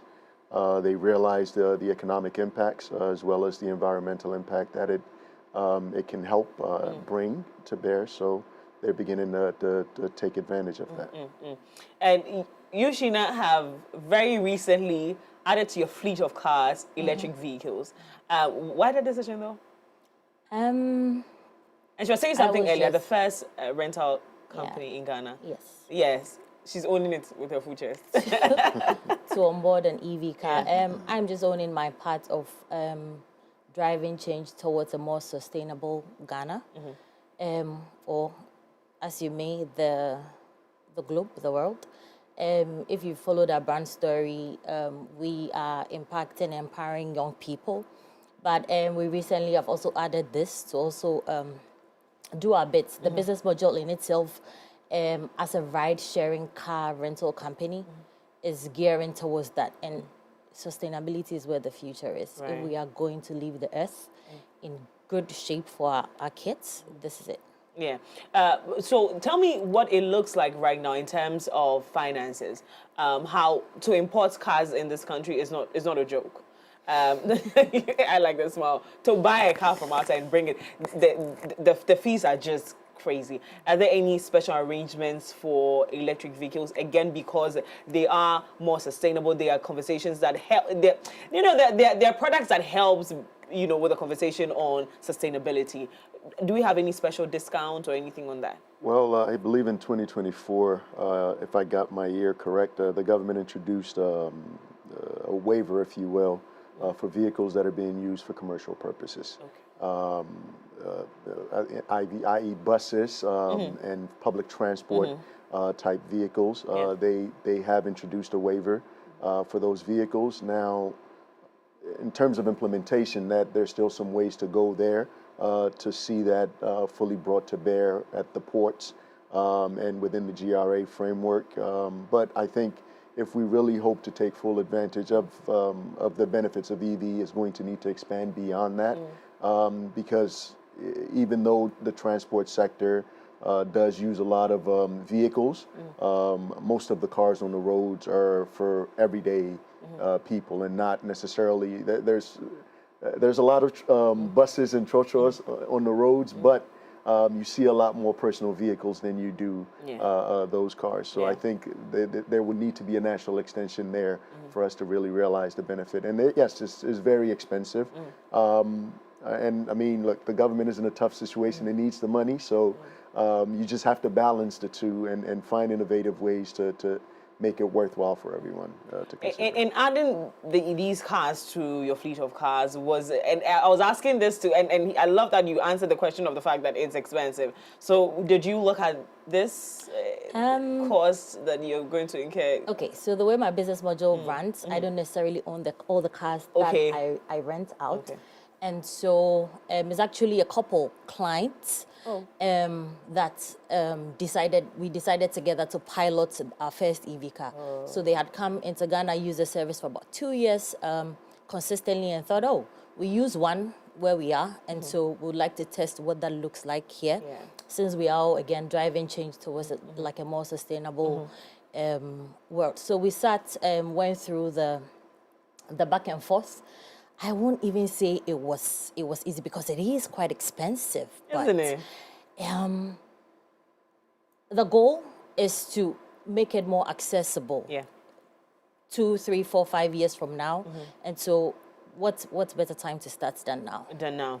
See, I wanted to just pick it. The upfront cost is expensive. However, the operational cost is far cheaper. Okay, run us through that. Because I was going to ask you, what does it mean to own an electric vehicle? Run us through the technical benefits. Okay, so technically, you have less than 200 components in an electric car as opposed to your typical ICE vehicle, which has over 2,000. So less parts to worry about damaging, going bad, no oil changes, half of the fluids that you probably require in your typical ICE vehicle, you won't need in your EV. Right. So you can run an EV maybe for 2 years without even having to change your brake pads. Right? Why is that? Yeah. And there's this innovation called regenerative braking in a lot of EVs. Because EVs you're sending electricity to the motor when you accelerate, or you put your foot, the minute you take your foot off the accelerator, there's no electricity going to the motor. So the vehicle automatically starts slowing down. So the application of brakes is very minimal. We've had EVs for ride-hailing purposes on the road, and 2 years in, they're now even looking at having to change brakes. There's over 100,000 kilometers. So these things, all these benefits pile up over time. So yes, the upfront cost, because we lack the incentives for people to make the transition, is still relatively high. However, the operational cost over time, our company offers a subscription package for EV charging at our commercial stations. 900 Ghana cedis will get you the equivalent of like a full tank of fuel every day for an entire month. Just imagine that. Somebody spends that amount in like a week or even a couple of days of driving.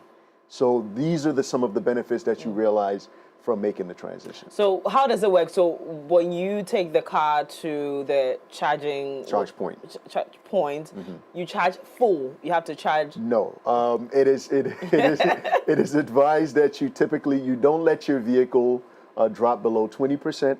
Okay. And you try to minimize charging beyond 80%. And that is, you can go beyond 80%. For instance, if you're planning a trip from Accra to Kumasi, it makes sense. You're going to utilize all of that power within a reasonable amount of time. So it's not just, you're not putting too much pressure on your batteries.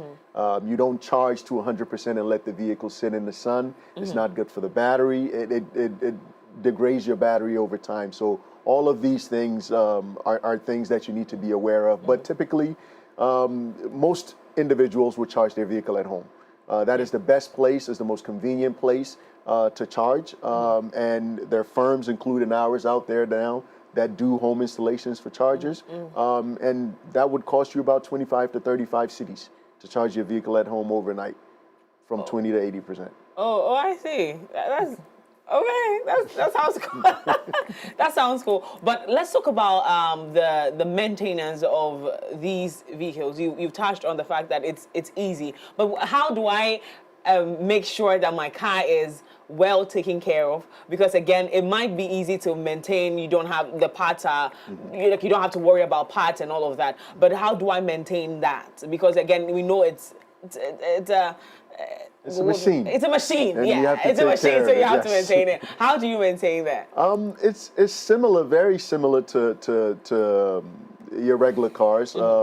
Usually quarterly, you'll need to get it in for servicing. For EVs, one of the key things that is typically done on a quarterly basis is the tire rotation, because most, at least initially, now the batteries are being kind of put under the vehicle, and it's the weight of the batteries evenly dispersed.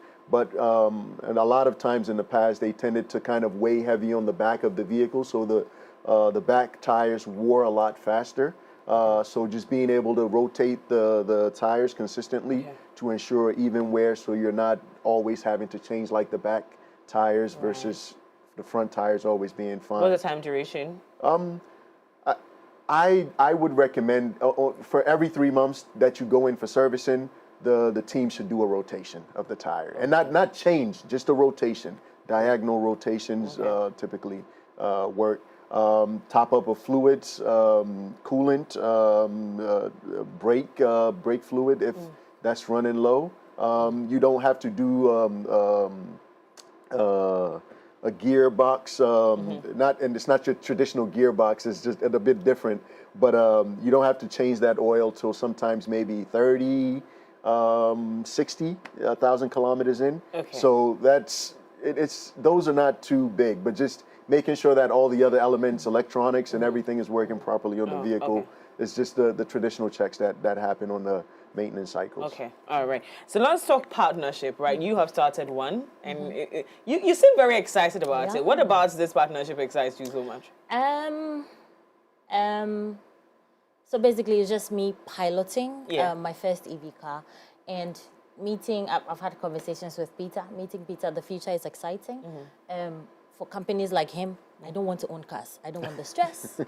I can't be bothered with the stress. I just need to bring convenience, reliability to people, and recently added sustainability. So if there are companies like iJANU that can give me a car that I can rent out for lease, why not? It only adds to my fleet, and it serves the country in a more sustainable way. But then, like you rightly said, you started something new. I know a lot of companies were in Ghana. A lot of companies are going to be start introducing EV cars to their fleet of cars. What are the recommendations? What should anyone who's starting such a partnership look out for?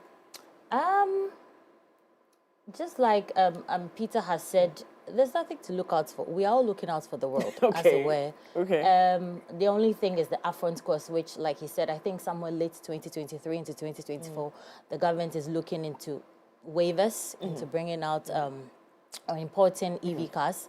And so that in itself is a good thing. What we should be looking out for, again, is a more sustainable future, which is what we are doing. So not much, just buying into the EV cars. Basically. Do you think we're going to get to a point where all these traditional cars that what do you even call them? ICE cars will be out of the system, and electric cars are going to take over? That is an interesting interesting thought.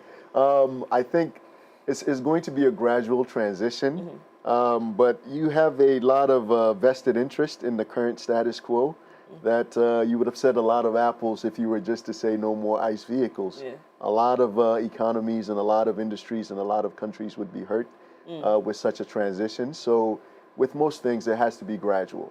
And even with EVs now, you'll see that recently in the US, some of the big automakers, some of the promises they had made in terms of the investment they were going to make towards EVs, they're starting to reverse on some of those.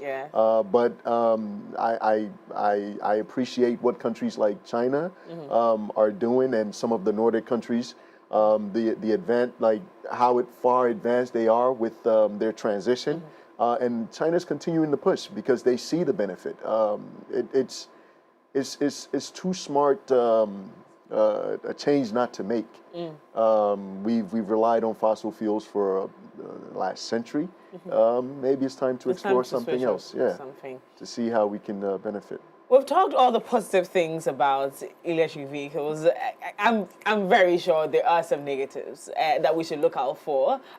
Just like every technological invention, we have some downsides to it that if we do not pay attention to. Like the other time, my friends and I in Nigeria were arguing about ChatGPT. I was like, it will slow people's minds. The more you rely on ChatGPT. My first time using ChatGPT, everybody knew that I used ChatGPT. I was like, because I couldn't find my way around it. So, I mean, just like every technological invention, we probably have downsides to that. Can you share with us some of the things that could be downsides to electric vehicles? I think for starters, obviously safety is always a big thing. Early on, you had issues of the safety of the battery, the chemistry of the batteries being reliable, maybe fires and things of that sort. But with where we are now and where we're going, I think we're I would almost venture to say, close to being past that particular issue. For new markets like ours, relatively nascent, the biggest challenge, if you will, would be the necessary charging infrastructure that is required to everywhere you turn. Take a stone throw away from this location, you'll find a filling station. Yes. Charge points really needs to get to that level in order for EVs to become more ubiquitous. Yeah. And that takes time because that is a big investment in terms of cost.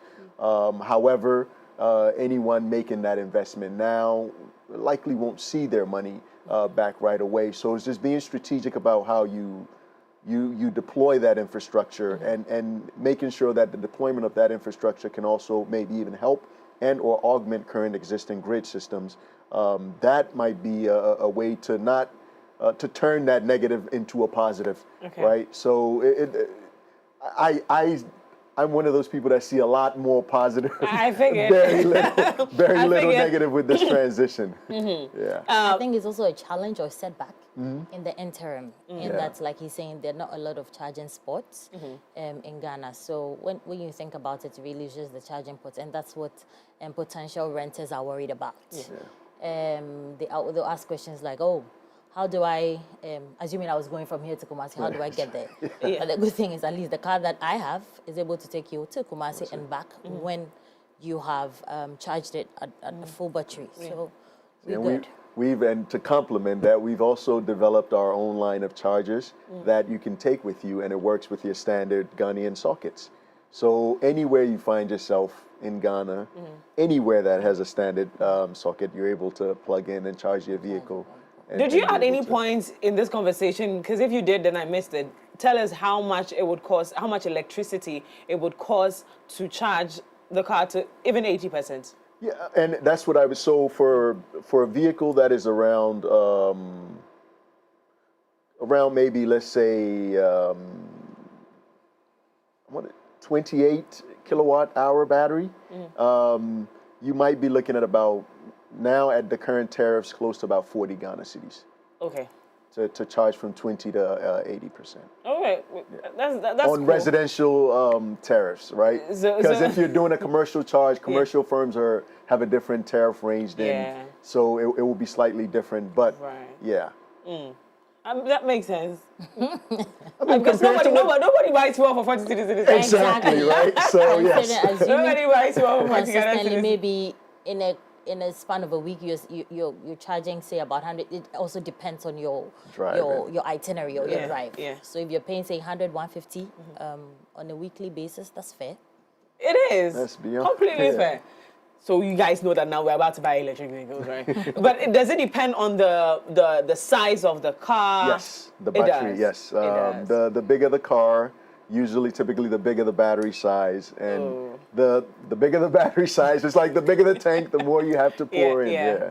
So same concept. Makes absolute sense. Okay, now let's come back to WopeCar. You recently celebrated how many years? 8. 8 years in business. Congratulations. Thank you so much. Thank you. Thank you. Your entire team. Do you have men in your team now? Yes. How many? Oh, do you have? I've always had men. What is... Because people actually, you know that people actually think it's you're all women in there. We have men, maybe 4. 4 men, and how many women? Like 20. Okay, that's okay. In fact, we're not even angry about it at all. We're not angry at all. But 8 years. Tell me how business has been. 8 years. Amazing, exponential growth. You see that there's a market for the industry with consistency, reliability, and the right kind of mindset. I wouldn't say it's been easy. It's been the most exhilarating 4 years. Especially when you have clients like Mimi. In terms of being a car rental aggregator, that's also the thing. But happy to be here. Yeah. It's been an amazing ride. Looking forward to it. Another 8 years? Partnering with... another 8 years? Yes. Yeah? Okay. Me, I'm a household name. I'm not joking. Because there was a day I decided to like look you up. I'm like, how did she actually get here? I know. Because I knew about WopeCar, say about 3 or 4 years ago. Yes, I got to know about you 4 years ago. And at the time I was in business. See, I've retired. It's not for the week at all. But I'm so proud of you. Listen, I'm so proud of you and your team over there. You guys are doing amazing. Thank you so much. And now you've actually imprinted your names on the minds of Ghanaians. They need a car, they're thinking WopeCar. I think you've done a great job. So congratulations. We're going to talk about how to get business from you, but I'm going to jump right back to you. iJANU Limited. Is that the pronunciation? iJANU. iJANU. iJANU. Tell us about iJANU. iJANU is a Ghanaian firm, launched about 3.5 years ago. Prior to that, we were doing a little bit of, field work, trying to understand the market and the model of the business that we wanted to roll out. But effectively what we're doing is we're deploying a charging network across Ghana. We have bigger goals of being able to charge a vehicle all the way from South Africa to Northern Africa one day. Best on that one. Yes, yeah. And most of our charge point, not most, our charge points are solar based. So it's powered primarily by solar, and we are also integrating wind with the grid as a backup.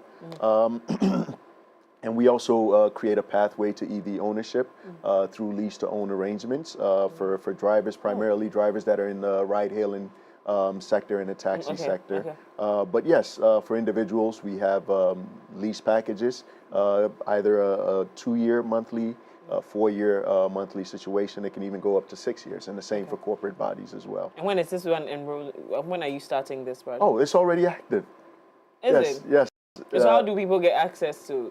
You can either reach out to us or check out our website, and we'll be able to provide you with the necessary information that you require. Awesome. Yep. We also have a maintenance center at North Industrial Area where we service and maintain strictly EVs. Okay. Right. Oh, that's wonderful. In Ghana? In Ghana. Didn't know about this. Yeah. WopeCar. How do we contact you? How do we get a car? What's the process? Run us through getting a car. Especially because I know that people who would want to come and rent the EV. To just try. If you have never driven one before, you definitely want to try that. How do you do that? So it's WopeCar across all social media platforms. WopeCar. Twitter, TikTok, Instagram, Facebook, LinkedIn, everywhere. At this rate, we're everywhere. You can't miss us. Like, let's go WopeCar. Hello, Ma. How does it feel to be everywhere? I feel like a celeb. I'm a celeb. Because you literally can see them everywhere. I mean, it's amazing to watch. It's really amazing to watch you grow into such an incredible business. Thank you. Okay, so WopeCar on all social media platforms. If I wanted to get a car, go on the website. You don't actually have to call me. Just WopeCar.com. Yeah. You book a car, it's delivered. Awesome. Details on what you would need to... Driver's license, Ghana card, proof of residence for the self-drive option. Absolutely. Listen, this conversation has been great. I think this is at this point, we have to start a whole campaign on people using EVs in Ghana. I want to be able to be a part of that campaign, okay? Let's do that. I think it's really also exciting to see this evolution happen. Like I said earlier, we did not think it would get to Ghana soon. Because elsewhere it was already in the system, and the first time I sat in a car that was driving itself, Well, I was with my sister. I was freaking out. I was like, can't wake up. We'll be here for you. But it was a good ride, and so we don't have that in Ghana yet. No, I think you have the cars with the capability. But we haven't used them yet. But and again, it depends on the owner, and driving habits here. It's not.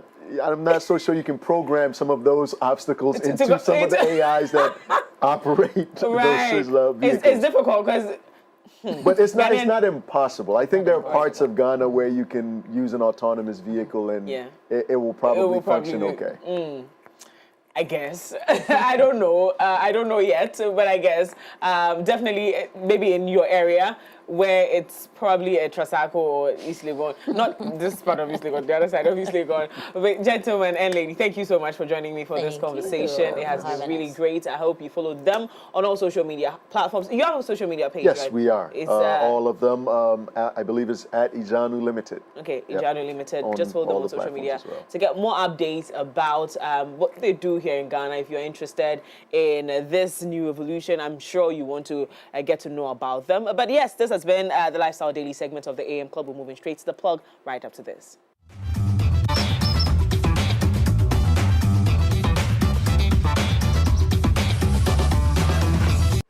Introducing Betway's Bet Influencer, a groundbreaking feature where you can make money by just sharing codes. He just needs to share his codes and make money. The more his codes are used, the more money he makes. Oh yes, so what are you waiting for? Anyone can be a bet influencer. Share your codes and make money. Bet Influencer, another world first from Betway. This advert has been approved by the Gaming Commission of Ghana. Betway, get way more. Hey, so mommy, who is going to do my day jollof? Oh, Kwame, you know our secret, right? Yeah. Efia. Yes, me. I've got it. Now add your Chino jollof mix. The perfect blend of tomatoes, pepper, and fine herbs and spices to ensure a consistent taste every time. And there you have it, your original Ghana jollof. Jollof so good. Jollof so good. Tasty, yeah.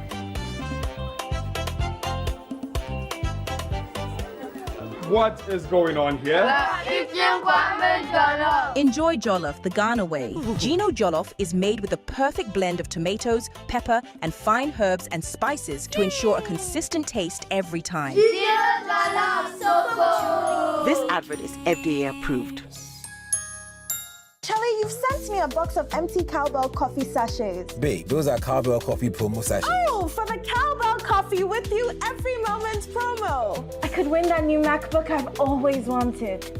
Or win Netflix subscriptions. Or that vacation you've been waiting for. Just submit 10 of these sachets to reveal a unique code printed on the inside. Dial to input your unique code. Or you can scan the QR code, which takes you to a microsite where you can input your 10 unique codes from the sachet. Your phone number is your entry, which makes you stand a chance of winning so many prizes. Wait, want to know my fave? Brand new Suzuki Jimny SUV. Check out the website for more info. This advert is FDA approved. This promo is regulated by the NLA on the Caritas Lottery platform.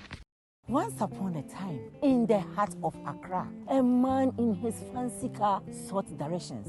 But oh, the Ghanaian way. Hello, bro. Good afternoon. Good afternoon. Can you please show me where the Presby Church is? Oh, sure. Go straight. 10 left at the big mango tree with the broken branches with most of the mangoes falling. Right after that tree, there is a watches cellar. If you reach, ask there. Anybody will show you.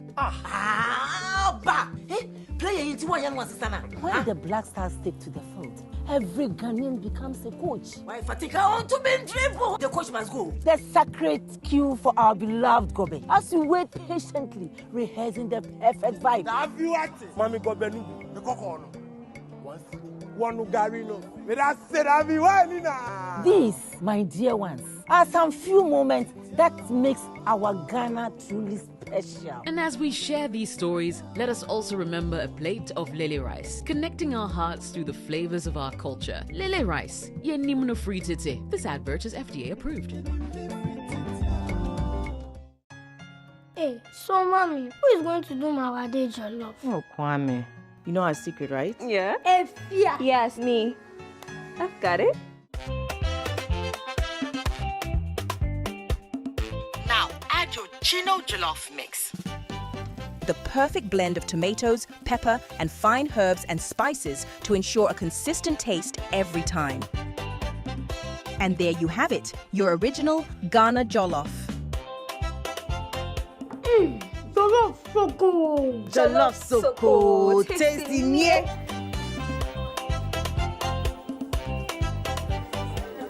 What is going on here? Enjoy jollof the Ghana way. Gino jollof is made with the perfect blend of tomatoes, pepper, and fine herbs and spices to ensure a consistent taste every time. This advert is FDA approved.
Your songbird Jackie, keep watching MX24. Yo, what's up? It's your boy Last Minute. You watching MX24. You know what it is upon our marriage. Yeah, best I got this. Big shout out to MX24. Keep watching. It's upon our Malians. Yo, what up? What's up? This be Quasi out there, and keep watching MX24. Keep it locked. Dee-da-dee. Drink in my hand, I'm vibing. Uber waiting outside. I don't care, I'm still in my towel, dancing in my towel. Hey guys, it's me, your one and only Davi Diva, Black Star Barbie, Feli Nuna, and you're watching MX24. Don't go nowhere, cause Davi Diva Egyin-Mensah says so. Mwah.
AM Club right here on MX24. That was Seth Diamond. And I wanted to hear the parts where Kofi Kanata jumps in on a gospel song because how did you establish this one?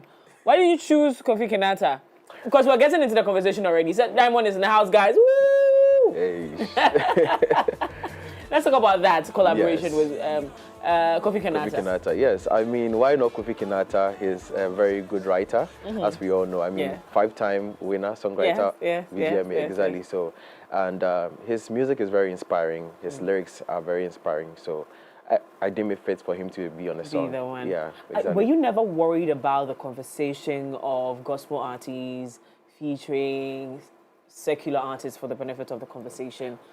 Well, I wasn't at all because the word says we should go out to the world and preach the gospel. Everyone deserves to know about God. Everyone deserves to sing about God. So I think it was just right. a whole in the right direction. Yeah. Let's come back to your career as a gospel artist. I mean, you're young. You have the looks. You could have chosen any other genre. Gospel, again, we all know how difficult it is to break through in that. It's reality, it's fact. Exactly. Because I've been in the music industry for a while, so I understand that maybe you put in more work if you're a gospel artist than you probably do if you're a great secular artist. And I say that carefully because sometimes we're born so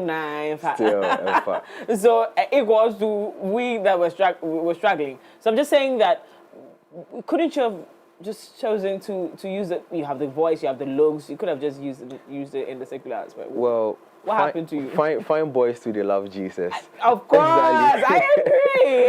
Exactly. But when you're looking at the commercial aspect of it, weren't you worried at all? No, I wasn't worried at all. I mean, gospel also deserves the best. We deserve the look. We have the looks. We have the sound. Everything the best. So I think it's not a problem at all. At all. Yeah, at all. You're one of the pioneers of urban gospel. Exactly. And when you folks started that movement, what was the thinking behind it when you chose to do urban gospel? There were so many questions in my mind. Are people going to accept it?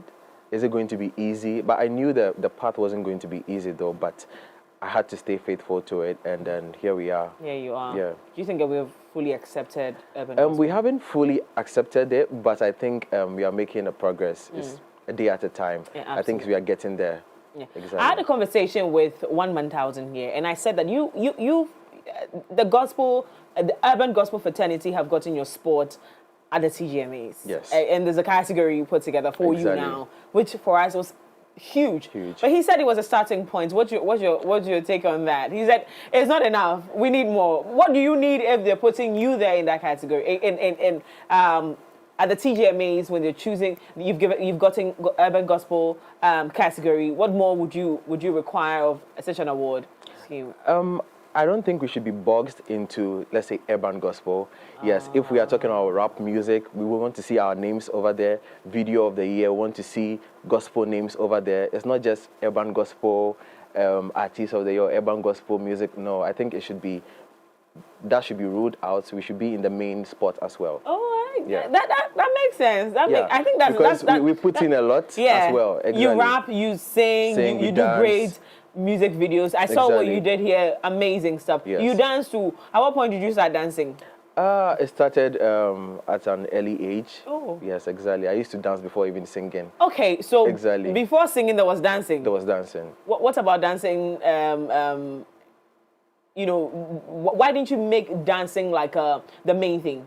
That's the thing with people who have a lot of talents. I used to, you have to try everything until one picks up. Yeah. Exactly. So I could dance, I could paint, I could sing, I could act, a lot of things. But then I think my first calling is music. So, is music. Exactly. Tell me how it has been so far as a gospel artist.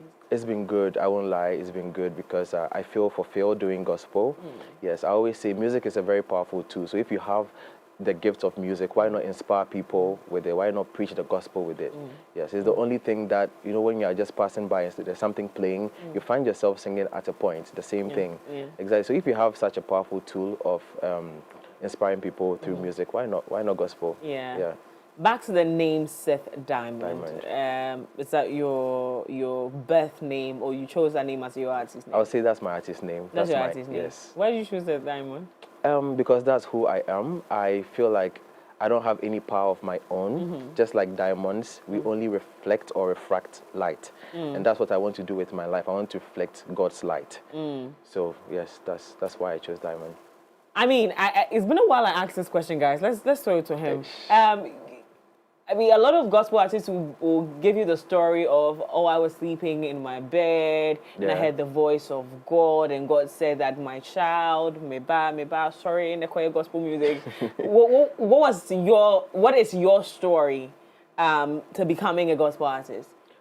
Well, I didn't start off as a gospel artist. Oh, you did not? I didn't. That I didn't know. Exactly. During SHS, I was doing just secular music. Okay. I started recording secular music, but it all happened in Central University. Okay. Exactly. I had an encounter with God. Ooh. Yes. You did have an encounter? I did. During a revival. Yes, thanks to Dr. Mensah Otabel. Exactly, on Central University campus. Okay. So that's when I had the encounter, and everything changed, turned around. I had a 360, and I knew this is where I belong. Yeah. Yes, I just knew it. I love that. Journey as a musician, a gospel musician, and a Christian. Yes. Can you tell us what that looks like when you're doing the work of a Christian and being a Christian? A Christian. I think it becomes easier if your lifestyle speaks for you. It's one thing to preach the word, and it's another to be it. Yeah. Exactly, for people to see. Just like kids, they see, baby Christians see what you do and they follow. You get it. So the best thing you can do to yourself and the fans out there is to be it, to be what you preach, and then everything will be in line. This will be Sunday. Was it Sunday? Yes, Sunday. I was at a Grace's event, and I saw Team Eternity perform. And then there was a lady beside me who was seated. She was really it was an energetic performance. People were jumping. She was just seated there. So after everything, I'm a gossip. I do this for a living. Like, I mean, look at me, I'm sitting here. So I turned to, are you okay? Is everything okay? He's like, oh yeah, I'm okay. I'm like, oh, you were not dancing at all. She's like, no, I don't like this kind of music. I was like, what's wrong with this? It's like, it's so carnal. I was like, oh, really? That's very sad. This is not where to preach to you. Exactly. But I felt you're missing out. Do you face these backlashes where people are saying that you're doing showbiz? Exactly. Yeah, like look at your video. You're dancing. You're doing all these things that they're doing in the world, and then you want to present yourself as a child of God. Do you get these backlashes? I get it a lot. I get it a lot. But you know, being a gospel artist doesn't mean you should be boring. You get it. Every good thing comes from the Lord. I always say that. So if you have to give your best in art, you have to give your best. Don't give out mediocre. Don't be Don't be basic. Don't be basic. Basically, that was the word. Don't be basic. So I think God deserves the best. So for instance, in during our concerts, we make sure we do the best. You know, it's only the secular artists you see putting up billboards, you see going for a lot of interviews and stuff like that. And I'm glad things are changing because you see the gospel artists putting up billboards for their events, lavish, music videos, great content out there. They're also getting into the space. Exactly. So I think gradually it's changing. And yes, we'll get there. We'll get there. You have an event coming up, the Diamond Experience. Yes, exactly. Diamond Offering. Diamond Offering. Yes. Okay, tell us about that. So Diamond Offering is my annual concert. It happens every year. And we featured great artists like we have Selena Boateng, Joe Metal, Daughters of Glorious Jesus, PSC Star, just to mention a few. This year we are featuring Team Eternity and Obapa Christie. Exactly. It's happening on the 28th of this month, September, at the West End City Church, formerly known as Anakazo Lighthouse. Okay. Exactly, happening in Kaswa. Okay. Yes. Okay. It's a ticketed event as well. Okay. It's 50 cedis regular and 100 Ghana cedis VIP, 5 p.m. sharp. Awesome. Exactly. Any contacts we can reach out to, social media handles? Okay. Across all platforms is Seth Diamond, SETHDIAMOND. Okay. Across all platforms. So every information is there, or on my website, SethDiamondmusic.com. .com. Okay. Yeah. Okay. Wonderful. Just slide into his DM. Can we slide into your DM? Yeah, we have. Then we can get tickets. Sure. If we have any confusion on how to attend, just go on the social media pages. All updates are there, and of course we're going to be there as well. So we'll give you more updates about that. Thank you so much, Seth, for coming. This has been a great conversation. We'll meet at Diamond Offering. Yes. And right there, you see the other side of MX24, not me, MX24. But thank you so much for coming. This has been a great conversation. Now, to you out there, thank you for always being a part of the show. My name is Miriam Egyin-Mensah. See you again tomorrow from 7 a.m. to 10 a.m. Also, connect with us on all social media platforms, MX24GH on all social media platforms. See you again tomorrow. It's my blessing.